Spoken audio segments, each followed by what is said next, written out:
perusahaan bisa nggak semuanya untung? Perusahaan semua untung. Iya.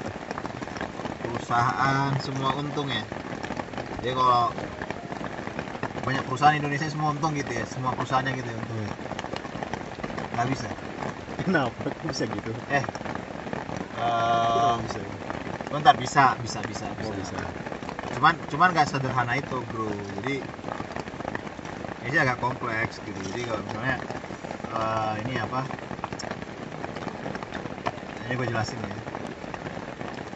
Kalau gua itu kan atau nggak ada perusahaan lah dia. Perusahaan itu misalnya jualan barang nih bro. Jualan barang kan. Buat dia kan pendapatan dia. Misalnya si PTA jualan barang ke PTB.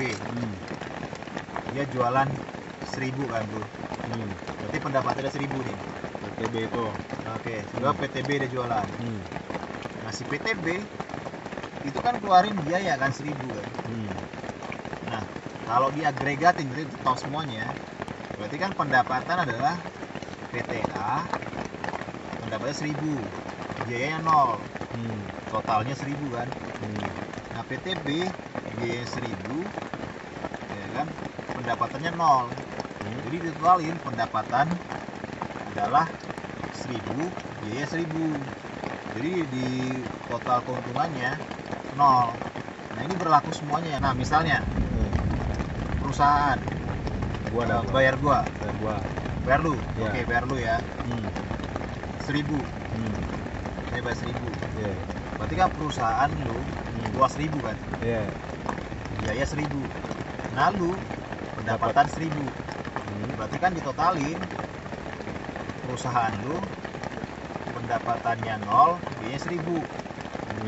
Ya kan? Sementara lu pendapatan 1.000, biaya 0. Jadi pendapatan total 1.000 dikurangi biaya 0, biaya 1.000 jadi 0. Nah semua juga begitu. Perusahaan lu itu misalnya dapat pendapatan dari perusahaan lain karena jualan misalnya, ke orang lain misalnya. Nah buat orang lain atau perusahaan lain itu adalah biaya. Jadi kalau semua ditotalin begitu itu tetap 0. Contoh yang lain bro. Apa misalnya pekerjaan apa misalnya? Ya misalnya Lu apa? Misalnya jualan ya? Jualan di pasar ya? Iya. Misalnya gua pembeli. Tadi kayak gua ya. Ya. Gua dapat pendapatan dari perusahaan gua, biaya perusahaan gua pendapatan. Itu pendapatan. Gua sekarang biaya beli ke toko lu. Iya. Berarti di lu pendapatan, di gua pengeluaran. Nah lu toko lu sama beli lagi ke supplier. Pendapatan supplier, biaya di lu. Jadi di totalin semuanya bisa jadi total, maksudnya ditotalin semua transaksi semua perusahaan, semua individu, berapa pendapatan, berapa biaya, itu akan menjadi 0. Jadi nggak sederhana kan. Kalau kita di manajemen keuangan kan, financial management kan gitu kan. Wah ya keuntungan adalah revenue kurang cost gitu, jadi untung gitu. Itu gimana biar perusahaan untung, gimana caranya dia? Semuanya perusahaan untung. Iya. Jadi gimana supaya perusahaan untung? Nah itu dia. Misalnya gini, kita kembangin contohnya kan. Iya. Misalnya lu ke gua nih, lu pesan barang ke gua. Wah, gua pemilik toko gua. Gua pemilik toko atau nggak pengusaha lu ya. Gua kan jual ke lu kan. Iya. Lu biaya ke gua pendapatan, lu biaya. Nah sekarang lu proses tuh barang, lu jual ke luar negeri. Ya kan, sekarang lu kan dapat pendapatan kan. Iya. Biaya di luar negeri. Nah itu kan nggak masuk menjadi biaya dalam negeri, tapi menjadi pendapatan di dalam negeri. Beda sama yang tadi konsepnya. Sebenarnya sama, cuman yang tadi gue cerita itu di dalam negeri. Jadi di Indonesia. Perputarannya di Indonesia dalam satu negara. Tapi kalau misalnya dia ke luar negeri, ya itu justru perusahaan itu bisa untung. Kalau konsepnya seperti tadi ya, ke luar negeri. Ya, gua jual barang ke lu, pendapatan di gua, lu biaya ke gua, nol. Iya. Lu jual ke luar negeri, pendapatan diproses, ada added value, lu dapat pendapatan yang biaya luar negeri. Jadi di sana luar negeri rugi, jadi pendapatan dikurangi dengan biaya lebih gede biaya karena tadi dia impor. Nah di kita pendapatan dikurangin biaya gedean ekspor kita, jadi kita untung. Tapi kalau ditotalin kembali ke nol. Oh, di seluruh dunia ya gitu. Jadi itulah kenapa kalau misalnya suatu negara itu trade surplus, neraca perdagangannya surplus, itu nguntungin sektor swasta tadi, perusahaan-perusahaan tadi diagregatin akan untung. Agregat yang membuat itu semuanya untung salah satunya adalah dengan cara ekspor kita lebih tinggi dibandingkan dengan impor. Sama kayak tadi, kalau kita impor kan berarti kan biaya di kita, pendapatan di mereka kan. Tapi kan kita hitung netnya. Gitu. Itu cara yang pertama. Cara yang kedua, pemerintah ngutang. Gua ini deh tambah satu lagi, pajak. Masalah pajak ini orang banyak sering salah konsep tentang pajak. Sama kayak pajak itu, pajak kalau gua suruh bayar pajak, biaya di gua kan. Iya. Terus pemerintah dapat pajak. Kalau dibelanjakan sama pemerintah ke sektor swasta, itu kan jadi pendapatan sektor swasta lagi. Iya. Paham nggak? Misalnya gini, misalnya gue suruh bayar pajak 10, ya. Tapi gue ada proyek nih, mengakibatkan pemerintah harus bayar lagi gue 10. Berarti kan gue baik lagi pendapat 10, gue tadi biaya pajak 10, jadi totalnya 10 kurang 10 tambah 0 kan? Iya, 0. Nah sekarang gimana kalau kita buat pemerintah, gue bayar 10 nih ke pemerintah, tapi pemerintah belanjanya bukan 10, belanjanya 20. Caranya gimana? Naikin utang, dapat duit kan? Iya. Belanja lagi ke sektor swasta. Gua tadi. Gua kan gak ada biaya. Tadi kan gua cuma bayar pajak 10 kan? 10 kan? Si pemerintah ngasih ke lo 20. Nah, itulah konsep tadi itu yang pernah kita ngomong di podcast juga itu. Kalau misalnya kita sektor swasta ini tadi kan gue bilang, kalau impor kita lebih gede daripada ekspor, berarti kan kita rugi kan? Rugi, kan? Ya. Nah kalau rugi, berarti kan gimana sih supaya sektor swasta ini untung? Nah pemerintah tuh biasanya masuk ke situ. Nah itulah ciri-ciri ya Amerika itu modelnya begitu. Karena Amerika itu kan trade-nya defisit kan, tapi government-nya defisit untuk balikin ke situ. Jadi ini filosofi sih bro, jadi memang konsepnya agak ribet sih, nggak sesederhana pemikiran lo.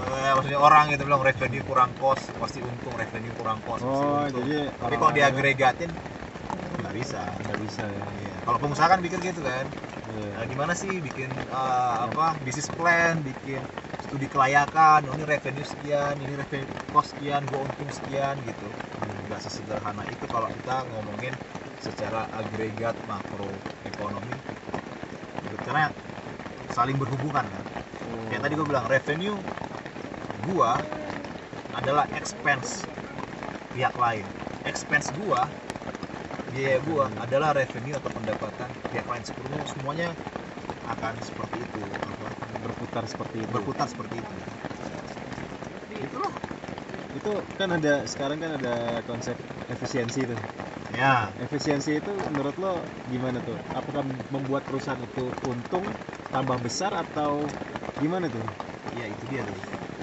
Itu menarik juga kan. Orang-orang mikirin gini kan.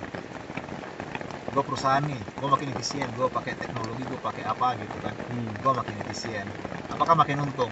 Bisa. Tapi kalau kita ngomongin agregat secara keseluruhan itu kita mesti analisa lebih mendalam. Misalnya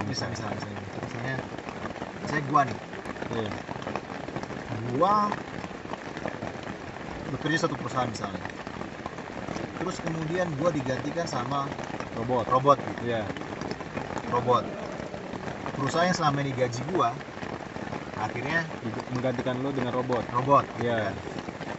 Berarti kan perusahaan itu berpikir omset gue sekian, cost gue yang selama ini gue bayar gue hilang, nanti untung gue lebih gede gitu kan kira-kira kan. Orang pasti awam, mainstream, bahkan orang-orang ekonom, bahkan orang finance banyak yang berpikir begitu, tapi nggak sesederhana itu. Coba kita lebih dalam ya analisanya. Gua ketika dibayar perusahaan, gua kan dapat uang. Lo pasti gua spend misalnya ke belanja. Maksudnya lo belanjain duitnya orang lain kan. Nah, orang lain ini belanja lagi ke perusahaan gua. Gitu. Jadi kan sebenarnya, tapi kan contoh sederhana ya, tapi kan ekonomi itu kompleks gitu. Kompleks ya. Lebih rumit kan. Tapi kan ini yang sederhana aja lah. Coba. Yang sederhana tadi. Gua tadi kan kita ulang ya, perusahaan bayar gua. Bayar lo. Ya kan? Gua pakai uang gua untuk belanja ke pihak lain. Pihak lain pakai uangnya untuk belanja ke perusahaan gua. Sehingga jadi omset. Nah, sekarang ini memutus gua. Sekarang gua belanja ke sini nol. Nah, ini sekarang belanja ke sini nol. Lo bisa yakin gitu gimana? Lah, semua gimana coba? Apa coba. Yang bisa lolos di mananya gua? Enggak, ini bisa untung bisa. Cuma kalau kita cuma asumsikan seperti ini ya, polanya seperti ini. Polanya seperti ini. Jadi bukan berarti gua bilang perusahaan itu nggak mesti lebih efisien, karena mesti kompetisi juga kan. Tapi logikanya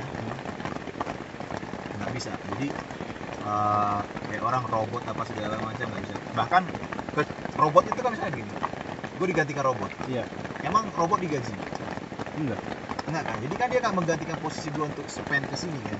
Jadi robot itu nggak belanja lagi? Robot nggak belanja. Jadi purchasing power si ini berkurang karena gue hilang gitu. Tapi gini, jadi bisa jadi perusahaan itu untung karena apa? Ini hubungan antar negara, bro. Bisa kompleks. Kompleks. Misalnya ketika gue makin efisien misalnya, atau misalnya gue secara pribadi, gue dibantu teknologi, gue tetap nggak di lay off lah ya, tapi gue dibantu teknologi sehingga mempercepat proses kerja dan gue kenaikan gaji gue nggak perlu tinggi sekarang. Sekarang kan mungkin lo bertanya, kalau kenaikan gaji gue nggak tinggi, berarti kan yang spend ke perusahaan gue juga nggak tinggi. Tapi kalau perusahaan ini bisa menghasilkan lagi efisien, ya kan? Dan dia berkompetisi secara global. Nah, negara lain itu kan lihat barang perusahaan gua, lebih murah ya.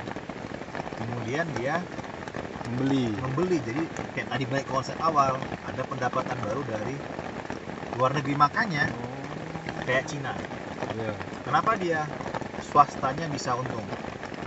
Ya kan? Karena lebih efisien itu, lebih murah produknya, akhirnya orang-orang di luar Cina belilah tuh produknya Cina. Itu yang pertama. Yang kedua, yang baik lagi ke awal, jadi kalau misalnya lebih efisien dan gue di layoff, tapi misalnya gue di layoff nih bro, digantikan, tapi pemerintah masuk naikin utang kayak tadi, subsidi gue menggaji lo jadinya. Kayak subsidi sekarang yang kata dikasih bantuan itu lah. Saya gitu kan. Akhirnya gua ada purchasing power lagi kan untuk membeli sehingga bisa untung. Jadi gua bisa di layoff, cost-nya perusahaan turun, tapi perusahaan itu bisa pendapatan karena gua dikasih bantuan sama pemerintah. Itu bisa konsep seperti itu. Jadi nggak sederhana lu makin efisien terus semua bisa jadi misalnya gini, semua perusahaan tuh makin efisien gitu, tapi nggak kompetitif di luar negeri dan pemerintahnya nggak ngasih bantuan. Ya profitnya juga nggak akan naik Karena tadi balik lagi, lu turunin gaji gua, omset pihak lain juga berturun akan turun ya? dan balik ke lu juga bakal turun. Oh iya. Nah, Iya, itu iya, iya. mikir flow ekonomi, filsafat ekonomi gitu. Iya. Cukup rumit ya. Iya. Tapi kira-kira ada nggak yang Enggak, maksudnya gini, maksud gua ekonomi itu begitu, seharusnya begitu, bukan sederhana. Revenue kurang kos, makin gede revenue, makin kecil kos, lu untung. Enggak Enggak sesederhana itu. Itu ada nggak sih orang-orang yang lingkaran kayak gitu? Enggak, sebenarnya gua nggak pernah. Sebenarnya gini, gua berpikir Nah, logiknya begitu, ya gitu kan. Itu ya gua berpikir itu pemikiran gua. nah. Tapi sebenarnya apa yang gue pikirkan itu juga ada banyak di luar negeri. Di luar negeri bukan di Luar. dalam negeri. Enggak. Harus di challenge sih. Wah, ya. Yang hal-hal seperti tadi yang kita diskusikan di awal, Nah, kan banyak orang pikir kok revenue lebih gede daripada Kos. cost gitu. Jadi seolah-olah revenue itu satu hal yang nggak berhubungan dengan cost. Padahal ini adalah sama sebenarnya. Revenue adalah cost. Revenue gua adalah cost orang lain. Nah, ini seolah-olah berdiri yang berbeda. Orang nggak paham. Ini filsafat. Banyak sih sebenarnya, kayak gua baca buku itu namanya Michael Kalecki, itu filsafat berat, buku berat. Saran gua baca buku yang berat, jangan yang ringan-ringan, karena ringan-ringan itu banyak filosofinya nggak kuat. Banyak yang mainstream terkenal buku yang belum tentu secara filosofi kuat. Tapi buku yang kuat secara filosofi itu bagus. Nah, dia berpikir hal yang sama.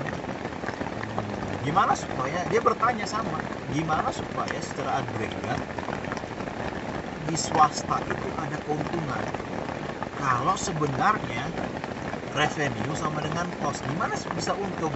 Nah, itu sebenarnya yang gue jelaskan itu ya, memang gue berpikir seperti itu, tapi udah ada sih Michael Kalecki udah pernah berpikir itu itu gitu. tahun berapa bro? 1800-an. Wah, makanya Indonesia itu cukup tertinggal. Jadi pemikir-pemikir itu udah banyak banget di luar negeri, 1800-an. Sorry, bukan 1800-an. 1900-an. 1900 900 sekian. awal lah mungkin, sebelum perang dunia. Iya. Wow, lama juga ya. Ya, gua nggak tahu lah ya seribu. Sekarang 2020 bro. Biasanya dari dulu. Jadi kalau lo bilang hanya gue yang mikirkan ini, enggak. Udah ada kok yang lain tuh mikirin begitu udah. Tapi akhirnya ketemu lo itu ya. Istilahnya lo udah mikirin, tapi ternyata pas lo baca, kok tuh sepemikiran sama lo gitu Iya ya. gitu sebenarnya. Gila. Kapan Indonesia bisa pemikir-pemikir bro? Gak tahu lah. Ya moga-moga lah. Itu masalah pendidikan. Saya bukan ini, kalau gua pribadi sih proses yang panjang sih. Karena dari pendidikan sih. Karena itu kan kalau ini ya di luar ekonomi. Kalau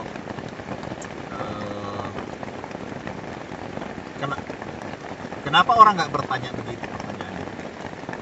Maksudnya kenapa orang nggak bertanya kayak Michael Kalecki gitu misalnya?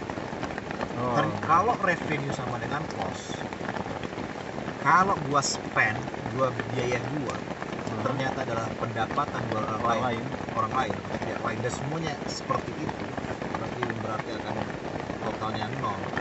Kenapa terjadi dalam bentuk ekonomi bisa secara agregat swasta itu bisa untung? Nah, memunculkan pertanyaan itu kan masalah pendidikan sih. Gue itu kan harus dilatih, kita dari sekolah dasar, otak kita dilatih seperti itu lah. Akhirnya muncul pertanyaan itu, men-challenge seperti itu, kemudian muncullah mencari jawaban. Oh ternyata ini. Tapi kalau nggak muncul pertanyaan itu, ya gue nggak nyalain yang ada, yang udah dewasa sekarang. Tapi maksudnya bukan maksud gue, yang harus kita perbaiki adalah yang dari sekolah dasar, sehingga muncul orang-orang yang bisa bertanya mendalam gitu. Seperti itu.